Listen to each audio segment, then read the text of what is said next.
CNN T V کی بین الاقوامی خبروں کے ساتھ میں ہوں نمرہ کنول۔ ٹورنٹو یونیورسٹی میں فلسطینیوں کے حامی کیمپ کے منتظمین کا کہنا ہے کہ تقریباً ایک ہفتے کے احتجاج کے بعد یونیورسٹی انتظامیہ ان کے بنیادی مطالبات پر بات کرنے کے لیے ناآمادہ ہے۔ مزید جانیں گے اس رپورٹ میں۔ ٹورنٹو یونیورسٹی میں فلسطینیوں کے حامی کیمپ کے منتظمین کا کہنا ہے کہ تقریباً ایک ہفتے کے احتجاج کے بعد یونیورسٹی انتظامیہ ان کے بنیادی مطالبات پر بات کرنے کے لیے ناآمادہ ہے۔ طلباء اور فیکلٹی ممبران کے ایک گروپ نے کنگز کالج سرکل میں احتجاج کے مقام پر ایک نیوز کانفرنس سے خطاب کیا، جہاں انہوں نے اپنے مطالبات پیش کیے۔ ان کا کہنا تھا کہ وہ چاہتے ہیں کہ اسکول ان کاروباروں میں سرمایہ کاری کا انکشاف کرے اور اسے ختم کرے جو اسرائیلی حکومت کو سپورٹ کرتے ہیں، اور اسرائیلی تعلیمی اداروں سے تعلقات منقطع کر دے۔ احتجاج کے منتظمین کا کہنا ہے کہ اگر یہ انتظامیہ سوچتی ہے کہ وہ ہمیں ای میلز اور نجی بات چیت کے ذریعے دھمکیاں دے سکتے ہیں تو ان کے پاس کچھ آنے والا ہے۔ دوسری جانب ایک ریلی میں مظاہرین یونیورسٹی آف ٹورنٹو سے مطالبہ کر رہے ہیں کہ وہ کارروائی کرے اور کنگز کالج سرکل میں فلسطینیوں کے حامی کیمپ کو ختم کرے، یہ کہتے ہوئے کہ اس سے یہودی طلباء اور اساتذہ غیر محفوظ محسوس کر رہے ہیں۔ سکھ کارکن ہردیپ سنگھ نجر کے قتل کے الزام میں 3 ہندوستانی شہری برٹش کولمبیا کی عدالت میں ویڈیو کے ذریعے پیش ہوئے۔ مزید احوال اس رپورٹ میں۔ سکھ کارکن ہردیپ سنگھ نجار کے قتل کے الزام میں 3 ہندوستانی شہری برٹش کولمبیا کی عدالت میں ویڈیو کے ذریعے پیش ہوئے۔ سماعت کے دوران عدالت کے اندر باہر سکھ برادری کے سینکڑوں افراد جمع تھے۔ سرے BC میں صوبائی عدالت کے باہر مظاہرین نے ایک آزاد سکھ وطن کے لیے مہم چلانے والے نجار کے اعزاز میں پلے کارڈ اٹھا رکھے تھے اور تحریک کے نیلے اور پیلے خالصتانی پرچم لہرائے تھے۔ 3 مشتبہ افراد کرن برار، کرن پریت سنگھ اور کمل پریت سنگھ نے اورنج جیل جمپ سوٹ پہنا اور مختصراً سوالات کے جوابات دیے۔ کینیڈا کے سکھ علیحدگی پسند رہنما ہردیپ سنگھ نجر کے قتل میں کیس میں ملوث ملزم کرن برار کے اسٹڈی پرمٹ پر کینیڈا میں داخلے کا انکشاف ہوا ہے۔ غیر ملکی میڈیا رپورٹس کے مطابق سوشل میڈیا پوسٹ کے ذریعے انکشاف ہوا ہے کہ 22 سالہ بھارتی نوجوان علیحدگی پسند سکھ رہنما ہردیپ سنگھ نجر کے قتل سے 3 برس قبل کینیڈا میں اسٹڈی پرمٹ پر داخل ہوا تھا۔ سکھ رہنما کے قتل میں ملوث بھارتی نوجوان کی 2019 میں کی گئی ایک سوشل میڈیا پوسٹ کے مطابق نوجوان نے بھارتی ریاست پنجاب کے شہر بھنڈا میں ایتھک ورکس امیگریشن سروسز کے ذریعے اسٹوڈنٹ ویزے کے لیے درخواست جمع کروائی تھی۔ میڈیا رپورٹس کے مطابق سوشل میڈیا پر پوسٹ کی گئی ویڈیو پنجابی زبان میں تھی جس کا ترجمہ کیا گیا ہے، جس میں نوجوان کا کہنا ہے کہ اسے مختصر وقت میں اسٹوڈنٹ ویزا موصول ہو گیا۔ اس ویڈیو کو ایتھک ورکس امیگریشن سروسز نے انہیں مبارکباد پیش کرتے ہوئے اپنے فیس بک پر شیئر کیا تھا۔ غیر ملکی میڈیا رپورٹس کے مطابق مبینہ طور پر بھارتی نوجوان کرن برار کی زیر ملکیت ایک اور فیس بک پیج بھی ہے، جس سے معلوم ہوا ہے کہ کرن برار نے 30 اپریل 2020 کو کینیڈا کے شہر کیلگری میں واقع بو ویلی کالج میں اپنی تعلیم کا آغاز کیا تھا، مگر 4 مئی 2020 کو وہ کیلگری سے ایڈمنٹن منتقل ہو گیا تھا۔ سال کے پہلے 3 مہینوں میں 7,500 سے زیادہ کینیڈینوں نے اپنی خاندان کو غزہ سے نکالنے کے لیے وفاقی ویزا راستے کے ذریعے سائن اپ کیا، جسے وکلاء نے سخت افراتفری اور مکمل کرنا تقریباً ناممکن قرار دے دیا۔ مزید جانیں گے اس رپورٹ میں۔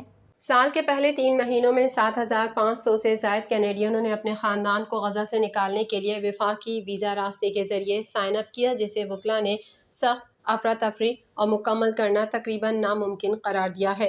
ماہرین کا کہنا ہے کہ یہ اعداد و شمار ظاہر کرتے ہیں کہ ہزاروں کینیڈین اسرائیل اور حماس کی جنگ سے اپنے خاندان کے افراد کو بچانے کے لیے کوششیں کر رہے ہیں، جتنا کہ کینیڈا نے جنوری میں پروگرام شروع کرنے کے پہلے اندازہ لگایا تھا۔ پروگرام میں درجنوں درخواست دہندگان کی نمائندگی کرنے والے ایک وکیل کا کہنا ہے کہ کچھ درخواستیں ایک ہی خاندان کے 7 یا 8 غزہ باشندوں کا احاطہ کرتی ہیں، یعنی کینیڈا جانے کے خواہشمند لوگوں کی اصل تعداد اس سے بھی زائد ہے۔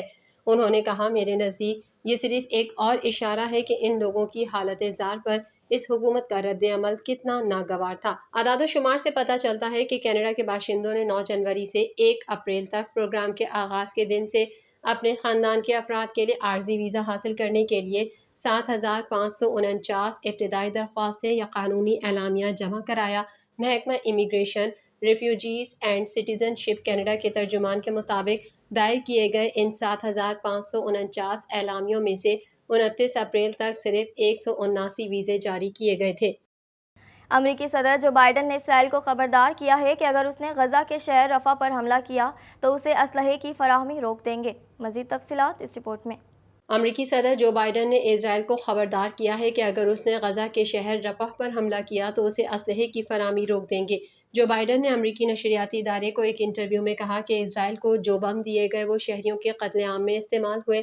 اسرائیلی فوج رفح کی آبادی والے علاقوں میں داخل ہوئی تو اسلحے کی فراہمی بھی روک دیں گے۔ صدر جو بائیڈن نے بدھ کو پہلی بار کہا کہ اگر وزیر اعظم بنجمن نیتن یاہو رفح شہر پر بڑے حملے کا حکم دیتے ہیں تو وہ اسرائیل کو امریکی ہتھیاروں کی کچھ کھیپ روک دیں گے، جس کے بارے میں انہوں نے تسلیم کیا کہ وہ غزہ میں شہریوں کو مارنے کے لیے استعمال کیے گئے ہیں۔ بائیڈن نے 2000 پاؤنڈ بموں کا حوالہ دیتے ہوئے کہا، اگر وہ رفح میں گھستے ہیں تو میں وہ ہتھیار فراہم نہیں کروں گا جو رفح سے نمٹنے کے لیے استعمال ہوئے ہیں۔ ہم ہتھیاروں اور توپ خانے کے گولے فراہم نہیں کریں گے، تاہم اس بات کو یقینی بنانا جاری رکھیں گے کہ اسرائیل محفوظ ہے۔